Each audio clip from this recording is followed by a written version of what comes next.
할렐루야 반갑습니다. 지난밤에 평안히 잘 주무셨죠? 저도 평안하게 잘 잤습니다. 사랑하는 자에게 잠을 주시느니라.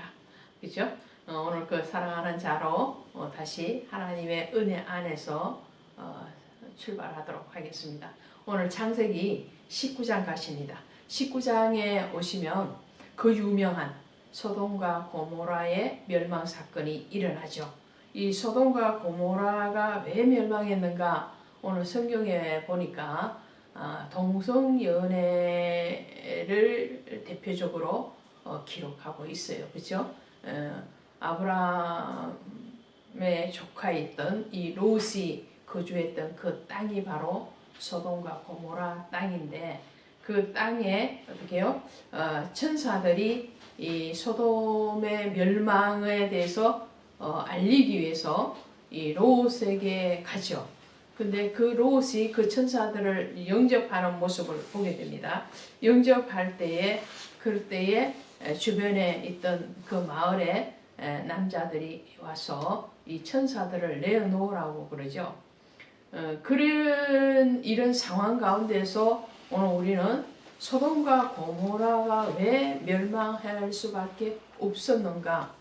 앞서 말씀드린 것처럼 이들이 동성연애를 하는 그런 죄악을 저지르는 그 죄가 가득한 도시가 바로 이 소돔과 고모라였기 때문에 멸망할 수밖에 없었다라는 것이 성경에서 지적해주는, 가장 먼저 지적해주는 그런 이유가 되겠죠. 또 다른 이유를 보자면 에스겔서 16장 49절 50절에 가니까 소돔과 고모라가 멸망할 수밖에 없었던 것은 그들이 교만했다라고 지적을 하고 있습니다. 교만. 그리고 그 교만뿐만 아니라 이웃에 대해서 전혀 돕는 손길을 내밀지 않는 아주 자기중심적인 교만으로 가득했기 때문에 하나님이 소돔과 고모라를 멸하셨다라고 기록하고 있어요. 그래서 소돔과 고모라가 멸망할 수밖에 없었던 그런 이유가 있었다면, 그러면 거기에 살고 있었던 롯은 어땠을까라는 거죠. 그 도시가 그렇게 부패하고, 그리고 그 도시가 정말 하나님 앞에 악을 행하고 있었다면 거기에 살고 있는 롯은 어떠했을까요? 롯의 오늘 모습을 보게 되면 천사들을 대접하는데 보십시오. 천사들을 대접할 때 롯이 어떻게 대접을 하는가 하니까 19장 3절에 가니까 롯이 그들을 위하여 식탁을 베풀고 무교병을 구우니 그들이 먹으니라 이렇게 나와요. 아주 간단하게. 그러면서 롯이 천사들을 대접할 때에 음식을 내놨는데 뭘 내놨다고요? 무교병. 누룩이 들어가지 않는 빵이죠. 이 무교병은 두 가지의 의미를 가지고 있어요. 하나는 누룩은 죄를 뜻하잖아요. 그죠? 죄가 들어가지 않는 무교병. 이거 언제 먹었어요? 무교절 날 먹었던 거죠. 이스라엘 백성들이. 그래서 누룩이 들어가지 않는 빵은 고난의 빵이죠. 그 고난의 빵을 내는 이 롯의 모습을 보게 되죠. 그 고난, 죄 가운데 사는 의로운 롯이라고 그러거든요. 성경은 의로운 롯이었던 것처럼 그 롯은 그 고난 가운데서 죄를 거부하기 위해서 몸부림치는 그런 롯의 모습을 이 무교병을 통해서 알 수 있죠. 또 한편으로는 그러함에도 불구하고 롯에게는 넉넉한 하나님을 향한 감사와 기쁨이 없었다라는 것도 알 수 있어요. 왜 그런 거 하니? 이전에 아브라함이 천사들을 대접한 사건이 18장에서 나와 있었잖아요. 그때 아브라함은 어떻게 했어요?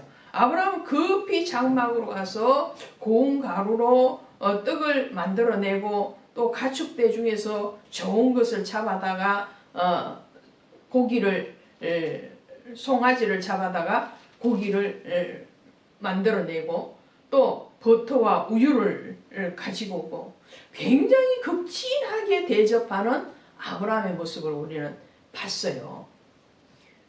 근데 롯은 굉장히 극진한 게 아니고 아주 형식적인 그런 접대를 하는 것을 보게 되죠. 이것이 바로 롯과 아브라함의 또 다른 면이라는 것을 우리는 기억을 하게 됩니다. 자, 이런 롯을 하나님은 구원해 내는데 이 롯이 그러면은 그 구원에 대해서 어떻게 받아들일 것인가 라는 거죠.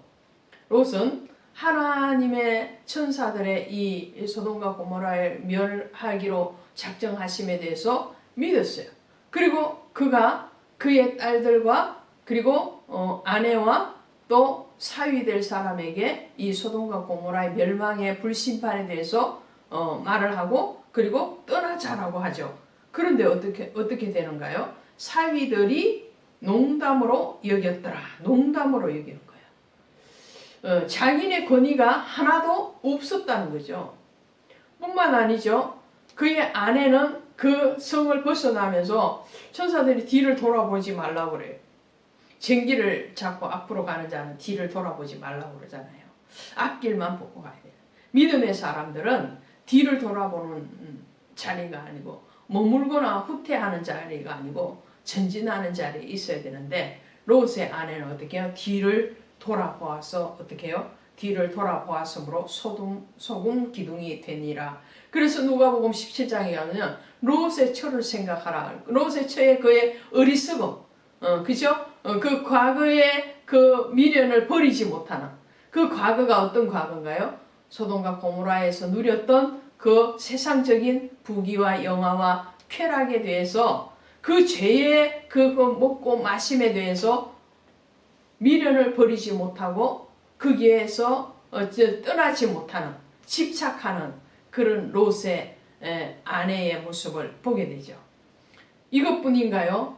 두 딸의 아버지와 함께 그 소돔과 고모라의 불심판으로부터 구원함을 받았어요. 그 구원함을 하실 때도 하나님 뭐라고 말씀하시냐면 29절에서 하나님이 아브라함을 생각하사 롯을 거업하시는 중에서 내보내셨더라. 롯이 의로워서 그런 것이 아니었다는 거예요.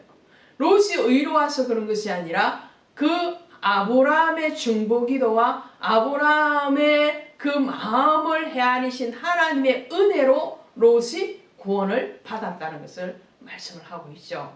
그 롯이 구원받고 난 뒤에 두 딸과 함께 소알에 거주하지를 못하고 다시 산으로 가죠. 그 산 중에서도 굴에 들어가서 이들이 하는 일들이 무엇인가요? 그 두 딸들은 소돔과 고모라가 멸망하면서 잃어버린 그 배우자, 약혼자에 대해서 다시 우리가 남자를 쫓아서 결혼을 하는 것에 대해서 두려움을 느낍니다. 그 남자가 없다는 거죠. 우리를 이게 베풀이 되어줄 남편이 되어줄 남편이 없다는 거죠. 남편 될 남자가 없다는 것에 대해서 이 두 딸들이 아버지에게 술을 먹이고 그리고 그와 동침해서 아들을 낳죠. 그 한 아들이 바로 모압의 조상이 되고 또 한 아들은 암몬의 조상이 되는 것을 보게 됩니다. 이것은 무슨 말을 하는 거예요? 하나님의 사람은 하나님의 사람이 들어가면 그 죄악에 대해서 정복하고 다스려야 되는 거예요. 죄에 대해서 정복하고 다스릴 의무와 사명이 우리에게 있음에도 불구하고 롯과 그의 가족들은 그 소돔과 고모라 땅을 선택해 갈 때에 눈에 보기 좋은 대로 선택해 갔고 그 땅에 살면서도 눈에 보기 좋은 대로 육신의 정욕대로 살았다는 것을 보게 되죠. 그래서 요한 1서 2장 15절 이하에 가면 이렇게 말을 합니다.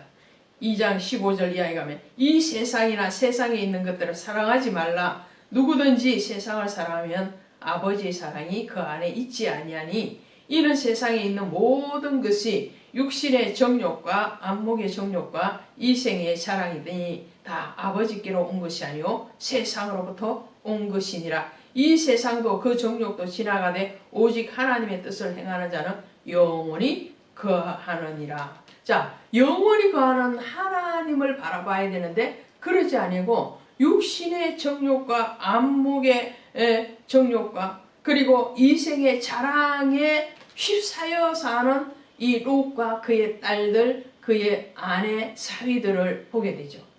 이것은 가나안을 정복하지 못하면 도로 가나안의 그런 문화, 악의 문화가 믿음의 사람들을 정복한다는 것을 우리에게 가르쳐 주죠.